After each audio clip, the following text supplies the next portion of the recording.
Tapi teman-teman, untuk kondisi makam yang kedua ini ya alhamdulillah udah dikasih semacam pondok ya. Iya, sudah Kayak ada pondok pagar. gitu, ada pagar Di keliling. keramik sudah. Kemudian posisinya di keramik.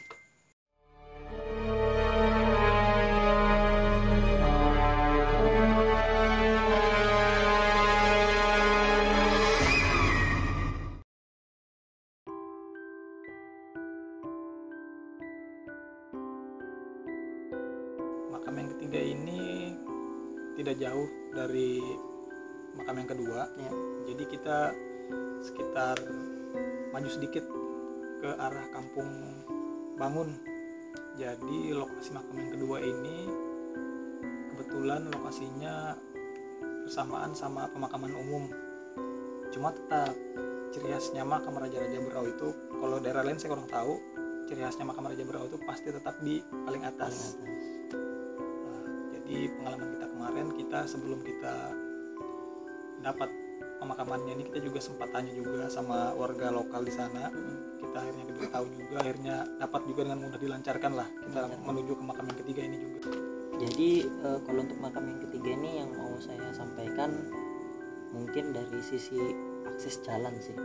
Akses jalan menuju ke dalam itu kalau saya lihat kayak model jalan gang masuk gitu, mungkin satu mobil itu muatnya ya. Ya, satu mobil muat. Nah itu kalau saya lihat sih kondisi jalannya itu betul-betul ini apa, kalau kita bilang itu jelek ya. Iya, bisa dibilang. Kondisi jalannya itu jelek. Masih tanah lah. Nah padahal di sana itu makam raja yang dicampur dengan makam umum.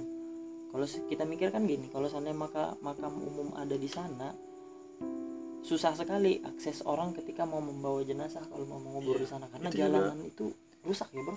itu juga yang kemarin yang sempat aku bingung juga Pak. Jadi setelah kampung, jalanan itu aspal. Iya. Dalam kampung itu jalan sudah aspal, bagus, aspal rapi, tapi ketika masuk mau ke pemakaman, aspal itu putus. Di aspal itu putus sampai di situ. Padahal kan harusnya kalau bisa sih, ya kita tidak tahu ketentuan di kampung sana atau gimana, cuma kan lebih baik aspal itu tetap dilanjutkan supaya akses kita lebih mudah tadi kan. Kalau misalnya ada yang meninggal, kita bawa ke pemakaman lebih gampang lah aksesnya harusnya. Dan juga kalau saya lihat itu kondisi jalan itu untuk masuk ke dalam itu posisinya itu menanjak teman-teman, menanjak ke atas. Nah jadi dari posisi itulah pada saat menanjak itu yang istilahnya kayak saya rasa kok jalanan ini tidak diperhatikan gitu kan. Ya walaupun mungkin gang kecil ya, kalau saya rasa kalau untuk akses umum harusnya diperhatikan harusnya. Nah kemudian kalau untuk menuju ke tempat makamnya itu mungkin ada cerita ya, itu kenapa awal mula kalau kita lihat itu nanti di sana kan dia kayak model kita naik, ada tangga, disediain tangga itu ya. Itu ada ceritanya gimana kemarin nanti saya dapat informasinya. Sama yang tadi sebelum kita sampai ke tangga itu tadi Pak, kita kan lewati pemakaman umum. Ini ada yang unik nih di sini nih. Pemakaman umum di sana rata-rata kan ada pagarnya itu putih semua, rata bagus bersih semua putih. Menurut informasi yang aku dapat itu memang tiap tahun pagar-pagar itu dirawat. Jadi setiap tahun itu dicat kembali putih. Jadi agak unik ini makamnya. Tiap tahun ya? Tiap tahun dicat kembali, jadi kayak ada pagar-pagar itu cuma menyeluruh hampir rata. Nanti bisa dilihat lah di sinematik sama vlog lengkapnya di Padli Rose, nanti bisa dilihat itu makamnya betul-betul dirawat. Jadi agak unik lah, berbeda dengan makam-makam pemakaman umum lain lah. Betul. Nah itu tadi. Terus yang dimaksud Padli tadi, untuk akses ke makamnya tersebut ada tangga sudah ke atas gunung. Jadi kita walaupun lebih gampang. Agak sedikit curam ya. Ya memang agak curam. Karena dia posisi nggak ada pegangan.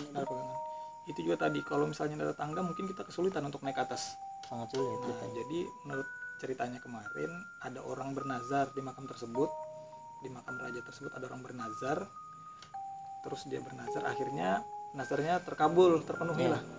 Jadi dia kembali lagi ke sana dan membangun tangga itu untuk mempermudah orang yang mau ziarah ke sana. Ya. Alhamdulillah waktu kita ke sana, walaupun tangannya sudah ada yang pecah, retak segala macam, lumut, cuma masih sangat bagus lah, masih bisa kita untuk naik ke atas, aksesnya masih gampang. Aksesnya masih bagus, bisa.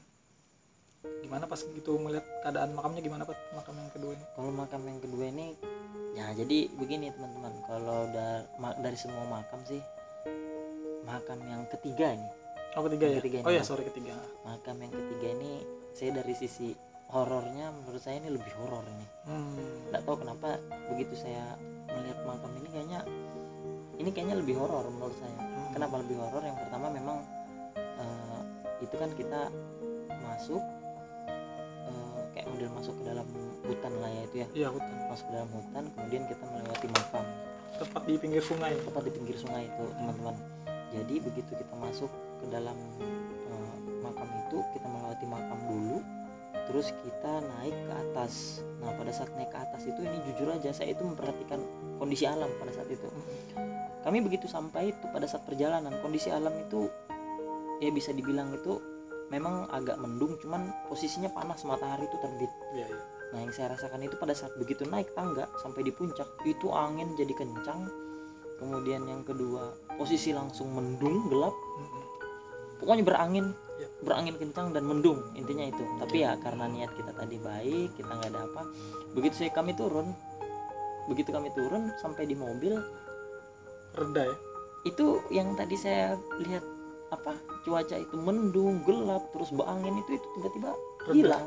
Terus kok tiba-tiba matahari itu di dalam mobil tuh panas sekali itu. Panas sekali. Nah itu posisinya panas sekali. Jadi ya saya sih yang kayak gitu ya merasa wah ini kenapa gitu kan, kondisi alam aja sih kan menurut saya ya. Cuman secara sih kondisi makamnya ya terawat karena mungkin menggabung sama pemakaman umum. Sudah di keramik juga ya, sama. Sudah ada keramik juga, bagus lah istilahnya, bersih. Ya, baru bersih. Di makam yang ketiga ini sudah dipagar juga sama seperti makam yang kedua. Dikasih pagar, ada pondoknya juga. Ada pondoknya juga. Ya, kalau saya lihat sih udah lebih diperhatikan ya, Bro. Lebih diperhatikan. Ya, cuman sarannya sih sama seperti yang lain. Kalau bisa itu ada papan informasi. Iya, betul, papan informasi. Contohnya mungkin rata-rata semua kurang papan informasi. 200 meter ke dalam cagar budaya, ya, maka betul. Pemakaman Raja Berau, ya, contohnya begitu aja itu. Sih seperti itu. Sedikit informasi yang dari makam ketiga ini juga salah satu katanya, kalau tidak salah, ini juga salah satu rajanya Sambalin juga yang dibangun ini, Kampung Bangun yang tepatnya.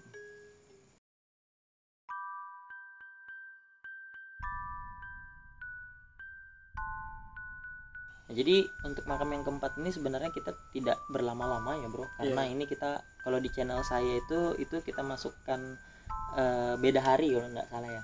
Beda hari kita ambil gambarnya pada saat itu karena memang kondisinya udah mau maghrib ya waktu itu. Iya, waktu itu kita sudah sorean lah. Kesorean. Nah, jadi karena perjalanan tadi kita startnya mungkin agak kesiangan jam 11, perjalanan bolak-balik aja udah 2 jam ya bro. Nah jadi sampai sana kita explore kesorean lah istilahnya gitu. Jadi keesokan harinya kita baru bisa explore makam yang keempat sama yang kelima.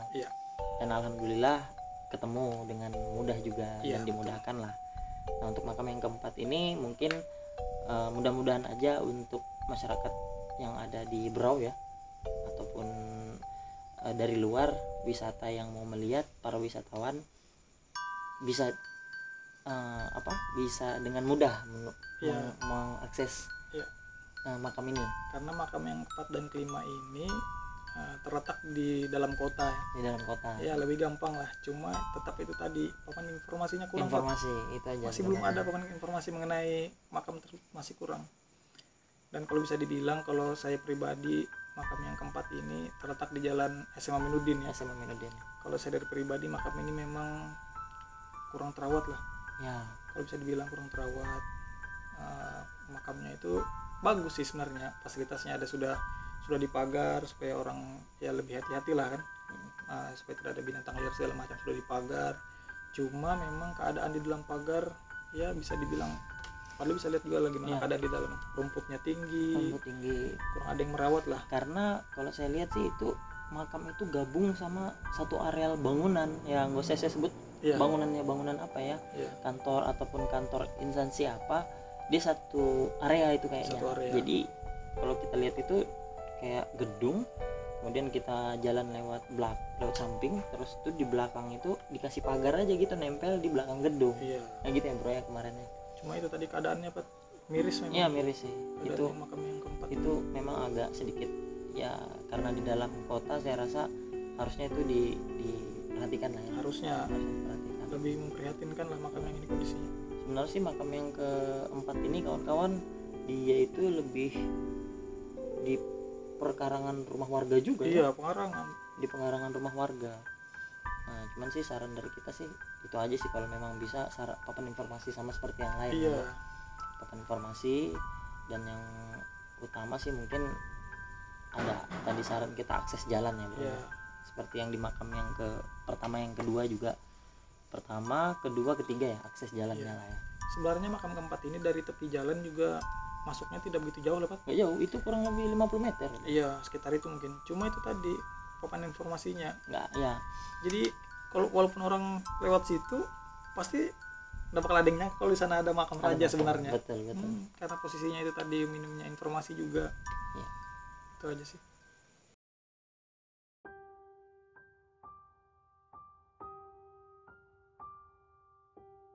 Makam yang kelima itu posisinya di jalan SMA Menudin juga ya. Ya berdekatan sebenarnya. Berdekatan, tapi masuk ke Gang Borobudur. Masuk Gang Borobudur di pemukiman.